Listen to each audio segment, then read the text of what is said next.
Episode 14 में दिखाते हैं कि जेचिन हक्शन पुलिस स्टेशन जाता है और वहां जाकर अपने जुर्म का एतराफ़ करता है और कहता है कि मैंने एमजी का कत्ल किया है। दूसरी तरफ देवचिन किमदोहा से कहता है कि ये सच है कि मैंने उसे अपने घर में छुपाया, लेकिन मैंने उसे परसुएट किया कि वो जाकर अपने जुर्म का एतराफ़ करे क्योंकि मैं नहीं चाहता था कि तुम एक बार फिर से सस्पेक्ट बनो। किमदोहा कहता है कि जब से मैं मर्डर सस्पेक्ट बना हूँ मैं छुपता फिर रहा हूँ और मैं पिछले 5 साल से ये कर रहा हूँ, तुम ये जानते हो। देवचिन कहता है कि मेरे लिए ऐसा नहीं था, वो मेरा भाई है और उसे ये सब कुछ छुपाने के लिए माफी मांगता है। जेचिन को सियोल पुलिस स्टेशन लाया जाता है। वहाँ पर बहुत ज्यादा मीडिया इकट्ठी हुई होती है और उससे मुख्तलिफ सवाल करने लगती है, लेकिन कंगविन पुलिस ऑफिसर उसे अपने साथ इन्वेस्टिगेशन रूम में ले जाता है। ये न्यूज टीवी पर भी आ जाती है। एएमजी का भाई ये खबर सुनकर बहुत मुतमिन होता है कि उसकी बहन का कातिल पकड़ा गया। किमदोहा लायर हंटर से कहता है कि रियल कल्प्रिट पकड़ा गया है, लेकिन फिर भी मैं अनईजी फील कर रहा हूँ। तो लायर हंटर उसे कहती है कि अब तुम्हें खुश रहना चाहिए क्योंकि अब असली कातिल पकड़ा गया है। लायर हंटर अपने फ्रेंड्स और नेबर्स के साथ मिलकर किमदोहा के लिए एक सरप्राइज पार्टी प्लान करती है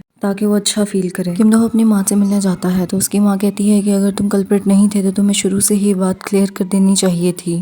अगर तुम कल्प्रिट नहीं थे तो पुलिस को तुम्हारे पास से खून से भरी हुई शर्ट क्यों मिली। और तो किमदोहा कहता है कि एक माँ होने के नाते आपका फर्ज था कि आप मेरी बात पर अनकंडीशनली यकीन करती, लेकिन आपने नहीं किया। और ये कहकर वो वहाँ से चला जाता है। फिर सीन शिफ्ट होता है दीक्षिन की तरफ, जो कि जे एंटरटेनमेंट कंपनी का सीईओ है और उसका स्टाफ उसे बता रहा होता है कि जब से लोगों को ये पता चला है कि आपके भाई ने एएमजी का मर्डर किया है और किमदोहा को इस केस में फंसाया है, तब से हमारे बहुत से प्रोजेक्ट्स कैंसिल हो रहे हैं। और उसकी सेक्रेटरी से मशवरा देती है कि हमने जो पार्टी रखी है उसमें किमदोहा को इनवाइट करें और लोगों को दिखा दें कि आपके किमदोहा के साथ ताल्लुकात अच्छे हैं, तो ही ये स्कैंडल हल हो सकता है। इतने में शियोन भी वहाँ आ जाती है और द्यूक्चिन से कहती है कि अब मैं मजीद तुम्हारे साथ काम नहीं करूंगी। तो द्यूक्चिन कहता है कि जब तुम कुछ भी नहीं थी मैंने तब तुम्हें सपोर्ट किया और तुम्हें बेस्ट कोरियोग्राफर दिए, और अब तुम मुश्किल हालात में मुझे छोड़ रही हो। क्या तुम चाहती हो कि ये कंपनी सफर करे और ये कंपनी डूब जाए। तो शियोन कहती है कि नहीं, मैं ऐसा नहीं चाहती और पूछती है कि क्या तुम्हें वाकई नहीं पता था कि तुम्हारा भाई कातिल है। तो दीक्षित कहता है कि नहीं, मुझे कुछ दिन पहले ही पता चला है। शिवन कहती है कि ठीक है, अगर किमदोहा ने तुम्हें माफ कर दिया तो फिर मैं भी तुम्हारे साथ काम करूंगी। लायर हंटर किमदोहा को मैसेज करके पियानो क्लब मिलने के लिए बुलाती है। किमदोहा वहाँ पहुँचता है तो लायर हंटर और उसके फ्रेंड्स वहाँ पर उसे सरप्राइज देते हैं और एक छोटी सी सेलिब्रेशन करते हैं इस खुशी में कि किमदोहा पर से मर्डर का इल्जाम हट गया होता है। किमदोहा ये देखकर बहुत खुश होता है, उसकी आंखों में खुशी के आंसू आ जाते हैं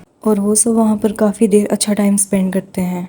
पार्टी खत्म होने के बाद किमदोहा अपनी द्यूक्चिन और शियोन की कुछ पुरानी पिक्चर्स देखता है और द्यूक्चिन से मिलने उसकी कंपनी चला जाता है। द्यूक्चिन कहता है कि मैं तुम्हें एक्सपेक्ट नहीं कर रहा था कि तुम मुझसे मिलने आओगे। किमदोहा कहता है कि तुम्हें यह बात कब से पता थी कि तुम्हारा भाई किलर है। तो द्यूक्चिन कहता है कि एएमजी का स्कैंडल मिलने के कुछ अरसे बाद ही मुझे पता चला और कहता है कि इर्द गिर्द के लोग मेरे बारे में क्या बातें कर रहे हैं मुझे कोई फर्क नहीं पड़ता, लेकिन तुम मेरे बारे में क्या सोचते हो मुझे इससे फर्क पड़ता है। और बताता है कि कंपनी को बहुत नुकसान हो रहा है।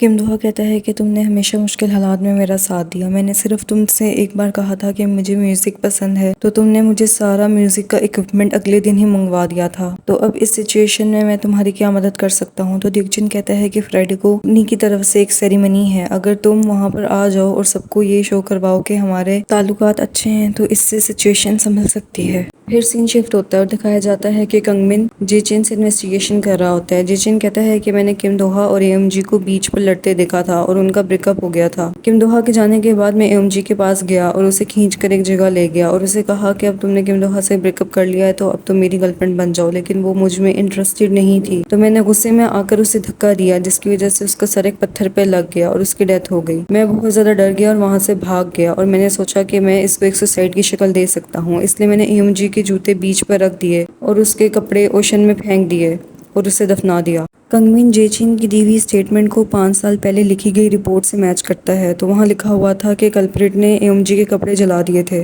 लेकिन जेचिन ने स्टेटमेंट दी होती है कि उसने ओशन में फेंक दिए थे। किमदोहा लायर हंटर को बताता है कि द्यूक्चिन को थोड़े दिन पहले ही पता चला है कि उसका भाई किलर है और हम एक दूसरे को 15 साल से जानते हैं और इस वक्त उसकी कंपनी क्राइसिस से गुजर रही है, इसलिए उसने मुझे जिस सेरेमनी में इन्वाइट किया है मैं उसमें जाऊंगा। सीन फिर से इन्वेस्टिगेशन की तरफ शिफ्ट होता है। कंगमिन जेचिन से फिर वही सवाल करता है कि तुमने एएमजी के कपड़ों के साथ क्या किया। तो वो कहता है कि मैंने वो ओशन में फेंक दिए। तो कंगमिन कहता है कि पहले तो तुमने कहा था कि मैंने जला दिए। तो जेचिन कहता है कि शायद मैं भूल गया हूँगा। तो कंगमिन कहता है कि तुमने मर्डर किया और तुम उसके बारे में कैसे भूल सकते हो। तो जी चिन बातों को घुमा देता है और कहता है कि ये बहुत पुरानी बात है, इसलिए मेरे दिमाग से निकल गया होगा। लेकिन कंगमिन को डाउट होता है कि शायद ये किलर नहीं है। कंगमिन लायन हंटर को मिलने के लिए बुलाता है और उसे कहता है कि जी चिन का जुर्म का एतराफ करना उसे एक प्लान का पार्ट लगता है। तो सोली कहती है, यानी लायन हंटर कहती है कि जी चिन ने ये जुर्म का एतराफ अपने भाई के कहने पर किया। ड्यूक चिन ने उसे कन्विंस किया क्योंकि वो किम दोहा की मदद करना चाहता था। तो कंगमिन कहता है कि तुम्हें ये अजीब नहीं लगता कि वो दोनों इतने अरसे किम दोहा के दोस्त बनकर रहे। जब जे चेन को पता था कि वो किलर है तो वो किम दोहा का दोस्त बनकर क्यों रहा। और फिर ड्यूक चिन ने अपने छोटे भाई को कन्विंस किया कि वो जुर्म का एतराफ कर ले, सिर्फ किम दोहा अपने दोस्त को बचाने के लिए। तो लायन हंटर कहती है कि ड्यूक चिन किम दोहा की बहुत केयर करता है, इसलिए उसने ऐसा किया। लेकिन कंगमिन कहता है कि जरूर इसके पीछे कोई और वजह है। लायन हंटर घर आकर इसी चीज के बारे में सोचती रहती है और वो कंगमिन से कहती है कि वो सुबह जे चिन से मिलने आएगी। अगले दिन किम दोहा जे कंपनी की सेरेमनी में पहुंच जाता है। ड्यूक चिन उसे देखकर बहुत खुश होता है और उसे सबसे इंट्रोड्यूस करवाता है। श्योन भी वहाँ आ जाती है और किम दोहा को देखकर बहुत खुश होती है और उसके गले लग जाती है। दूसरी तरफ लायन हंटर जे चिन से मिलने पुलिस स्टेशन पहुंच जाती है और उसे कहती है कि मैं ड्यूक चिन के बहुत क्लोज हूँ और उसी ने मुझे यहाँ भेजा है। वो तुम्हें एक मैसेज देना चाहता है कि प्लान थोड़ा सा चेंज हो गया है। और वो बताती है कि ड्यूक चिन ने अपनी कंपनी में एक सेरेमनी रखी हुई है और वहाँ पर दोहा को भी इनवाइट किया हुआ है। तो जे चिन कहता है कि उसका भाई इस वक्त जेल में है और उसने इस टाइम में फंक्शन रखा हुआ है। पहले तो जे चिन उसकी बातों में नहीं आता, लेकिन लायन हंटर उसे अपनी बातों में लाने के लिए कहती है कि तुम्हें इस बात का अंदाजा ही नहीं है कि तुम्हारे भाई ने सिर्फ और सिर्फ किम दोहा को बचाने के लिए तुमसे जुर्म का एतराफ करवाया है। और उससे कहती है कि वो अंगूठी भी यकीनन तुम्हें तुम्हारे भाई ने ही दी है, वो तुम्हारी नहीं है। तो जे चिन कहता है कि नहीं, वो अंगूठी मेरी ही है। लायन हंटर झूठ सेंस कर जाती है और उसे पता चल जाता है कि वो अंगूठी उसकी नहीं है। जे चिन कहता है कि मैं जल्दी यहाँ से बाहर निकल जाऊंगा। तो लायन हंटर उससे सच उगलवाने के लिए कहती है कि ये तुम्हारी भूल है, तुम्हारे क्राइम से रिलेटेड और एविडेंस भी मिल गया है, इसलिए तुम्हारा बाहर निकलना मुश्किल है। जे चिन ये सुनते ही परेशान हो जाता है और कहता है कि जब मैंने जुर्म किया ही नहीं तो इससे रिलेटेड एविडेंस कैसे मिल सकता है, और वो रिंग भी मेरी नहीं है। और वो रोते हुए बताता है कि वो रिंग मेरे भाई की है, ये जुर्म मेरे भाई ने किया है। लायन हंटर ये सुनकर हैरान और परेशान हो जाती है और उससे पूछती है कि क्या इसके अलावा भी कोई और सबूत है तुम्हारे भाई के पास। तो वो बताता है कि हाँ, उसकी सेफ में एक और प्रूफ है जिससे ये साबित होता है कि जुर्म उसने किया है। ये सुनते ही लायन हंटर फौरन ड्यूक चिन की कंपनी की तरफ निकल जाती है।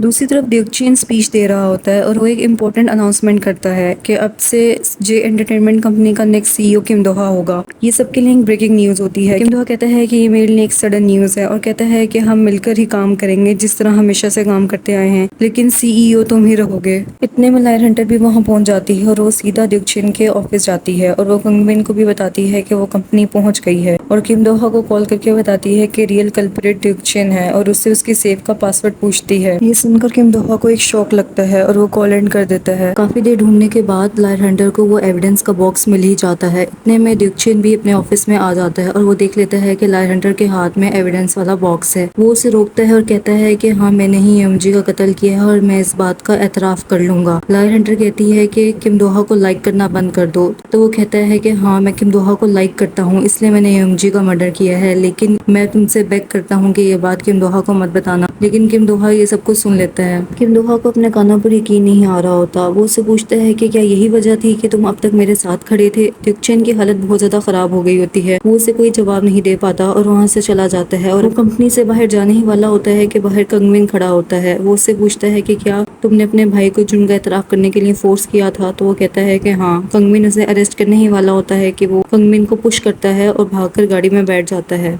वो सब उसे रोकने की कोशिश करते हैं लेकिन वो नहीं रुकता। कंगमिन, लायन हंटर, किम दोहा और एक और पुलिस ऑफिसर उसका पीछा करते हैं। ड्यूक चिन अपनी आंखें बंद कर लेता है और गाड़ी की स्पीड बहुत तेज कर लेता है।